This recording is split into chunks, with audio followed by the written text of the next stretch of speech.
Praise Lord Holy Spirit. Happy man who is being Jesus Christ. சந்தோஷமான மனிதன் இயேசுவின் பின்னால். இன்று ஆண்டுடைய வார்த்தை. சாவை ஏற்கும் அளவுக்கு, அதுவும் சிலுவை சாவையே ஏற்கும் அளவுக்கு கீழ்ப்படிந்து தம்மையே தாழ்த்தி கொண்டார். பிலிப்பியர் 2:8. இந்த வார்த்தையில பாத்தீங்கன்னா தம்மையே தாழ்த்தி கொண்டார். அவரே பலியாடாக வந்து அந்த சிலுவை மரணத்துக்கு அவர் ஒப்பு கொடுக்கிறார். இதெல்லாம் எதுக்காக பார்த்தீங்கன்னா ஒரே ஒரு வார்த்தை தான், அன்பு.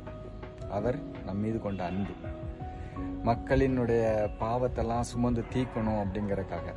ஏன்னா ஒரு மீட்புக்காக தான் அவர் வந்தார். அவர் ஒரு மீட்பர், அவர் பரிசுத்தர், இரட்சகர் அப்படின்னு நிறைய அவருடைய பேர் இருக்கு.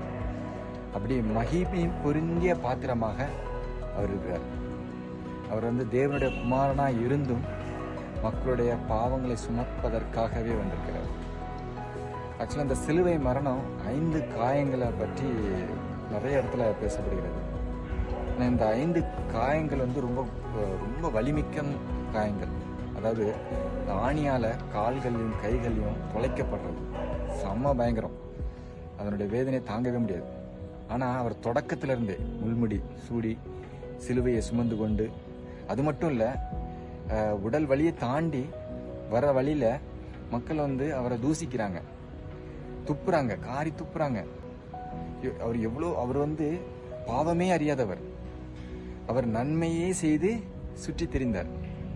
அப்படிப்பட்ட ஒரு மாமனிதரை, ஒரு பரிசுத்தரை, ஒரு நல்லவரை அவர் ஒரு சிலுவை மரணத்துக்கு அவரே பலியாடா நிற்கிறார். இதெல்லாம் ஒரே காரணம், அன்புங்கிற ஒரே காரணம். அவருடைய ரத்தத்தினால நாம இப்போ குணமாகிறோம். வெளியேற பெற்ற ரத்தம், அது நமக்காக கொடுத்துட்டு போயிருக்கிறார். இதை நாம தெரிந்தும் பெற்றுக்கொண்டு அனுபவிக்காம இருக்கிறோம். இதுக்கு ஒரே ரீசன் என்னன்னா, அவரை விசுவாசிக்கிற எவனும் நித்திய ஜீவனை பெற்றுக்கொள்றான் அப்படின்ட்டு இருக்குது. அதாவது பாவத்தின் சம்பளம் மரணம்னு சொல்லுவாங்க. ஆனா தேவனுடைய கிருபை வரமோ நம்முடைய கர்த்தராகிய இயேசு கிறிஸ்துவினால் உண்டாக்கிய நித்திய ஜீவன். ஸோ இந்த ஒரு பாக்கியத்தை அவர் ஒரு திறவுகளாக நிற்கிறாரு. பரலோகத்துக்கு ஒரு திறவுகளாக நிற்கிறாரு. ஆனால் அவர் நம்மளை புதுப்பிக்கிறார். நம்மளோட லைஃப்ல ஹாப்பினஸை கொண்டு வராரு.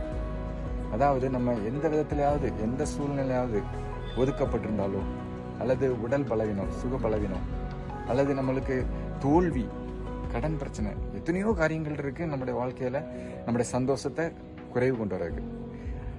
அதெல்லாம் நீக்கி போடுறதுக்காக தான் ஆண்டவர் வந்திருக்கிறாரு, நம்மளை மீட்டெடுக்க. இந்த உலகத்துல வாழும்போதும் சந்தோஷமா வாழ்றதுக்கும், அப்புறம் அவருடைய இடத்துக்கு நம்ம போறதுக்கும் நம்மளை ஆயத்தப்படுத்துறாரு. ஸோ எல்லாத்துக்கும் காரணம் அவர் அந்த சிலுவை மரணம் தான். அதனுடைய பாடுகள், அந்த பாடுகள்லாம் நம்ம நினைச்சு பார்க்கணும். இந்த காலகட்டங்கள்ல இந்த லென் டேஸ்ல பாத்தீங்கன்னா நம்மளோட பாடுகளை நினைத்து பார்ப்பதற்காக தான் இந்த குட் ஃப்ரைடே வச்சிருக்கிறாங்க. ஸோ இந்த பாடுகளை நம்ம நினைத்து பார்க்கணும் கண்டிப்பாக. ஏன்னா அவருடைய ரத்தத்தினால நம்மளுக்கு விடுதலை இருக்கு, அதை நம்ம பெற்றுக்கொள்ளணும். பைபிளில் நிறைய ஊமைகள் இருக்கு. ஒரு ஊமை சொல்றேன்.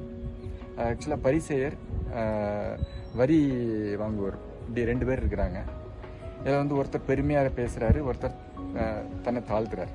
ஆனால் ஆண்டவர் சொல்றாரு அந்த இடத்துல விட ஊமையா, அதாவது தன்னைத்தான் தாழ்த்துகிறவன் உயர்த்தப்படணும்.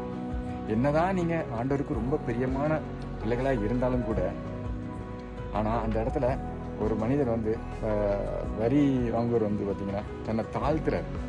நான் நல்லவன் கிடையாது தான், ஆனாலும் என்னை ரட்சி மாட்டாரு, என் மேல் மனம் இறங்கும் ஆண்டவர்னு சொல்றாரு. அவருடைய ஜெபம் அப்படியே கேட்கப்படுது. இது எதுக்காக சொல்றேன்னா, நாமெல்லாம் பாவிகள் தான். யாருமே இந்த உலகத்துல நல்லவங்களா இருக்க வாய்ப்பே கிடையாது. ஆனாலும் நம்ம தூரத்துல இருந்தாலும் கூட நம்மளுடைய கஷ்டங்கள் நிமித்து ஆண்டவரை தேடிடணும், ஆண்டவரை கூப்பிட்டுருணும். அதை தான் அவர் எதிர்பார்க்கிறார். நான் நல்லவனா இருந்தாதான் ஆண்டவர்கிட்ட போகணுன்ட்டு இல்லை. நம்ம பாவியா இருந்தாலும் கூட நம்ம தூரத்துல இருந்து ஆண்டவர் நோக்கி கூப்பிட்டா கூட ஆண்டவர் இறங்கி நம்முடைய தேவையை சந்திப்பார். அவர் வந்திருக்கதே பாவிகளுக்காக தான் இறங்கி வந்திருக்கிறார். ஐயோ நான் பாவி, நான் எப்படி அவர்கிட்ட பேச முடியும், நான் எப்படி சர்ச்சுக்கு போக முடியும், எப்படி நான் கோயில் போக முடியும் அப்படின்னு நிறைய பேர் புலம்பி அந்த இடத்துக்கே போகாம, அந்த ஸ்பேஸே கொடுக்காம, ஆண்டவரே தேடாம தங்களை தானே அழிச்சிட்டு இருக்காங்க. இதுல இருந்து ஒரு விடுதலை பெறணும் அப்படின்னா நீங்க எந்த இடத்துல எந்த சுச்சுவேஷன்ல எப்படி இருந்தாலும் ஆண்டவர் நோக்கி கூப்பிடுங்க. அவர் வந்து நம்மளுக்கு ஒரு டெலிவரன்ஸ் கொடுப்பார். ஏன்னா அவருடைய விலையேற பெற்ற ரத்தம் நம்மளை மீட்கும். ஸோ நம்ம எந்த இடத்துல இருந்தாலும் நம்ம அவரை தேடும்போது நமக்கு ஒரு மீட்பு. அது மட்டும் இல்லை, இந்த உலகத்தில் கூட சந்தோஷமாக வாழக்கு முக்கியமாக அவருடைய ரத்தத்தினால நமக்கு மீட்பு. சந்தோஷமாக வாழ்கிற நம்மளுக்கு எந்த விதத்தில் குறைபாடு இருந்தாலும் அவர் நமக்குள்ளே வரும்போது கண்டிப்பாக குறைவுகள் எல்லாம் நிறைவாகும். Praise lord holy spirit. ஆமென்.